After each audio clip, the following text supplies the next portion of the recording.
জন্মের পর থেকেই শারীরিক প্রতিকূলতার সম্মুখীন একটি বিরল রোগ ফ্যাকোমেলিয়ায় আক্রান্ত সে, যার ফলে বেড়ে ওঠেনি তার দুটি হাত, তবু তার দুচোখ ভরা স্বপ্ন, ভারতবাসীর অফুরন্ত গর্ব এবং অনুপ্রেরণা বহুহীন অর্জুন অসামান্য সাফল্যর কারণেই সবাই বলেছেন তিনি এ যুগের একলব্য, ভূস্বর্গের বিস্ময় বালিকা।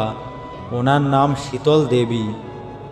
বুকে আজন্ম জেদ, মনে ইচ্ছা শক্তি, এই তিন শক্তিকে সঙ্গী করে বিশ্বমঞ্চে তাক লাগিয়ে দিয়েছেন সকলকে। জম্মু কাশ্মীরের মেয়ে, মাত্র 16 বছর বয়সী শীতল দেবী এখন ভারতবর্ষের বিস্ময় বালিকা।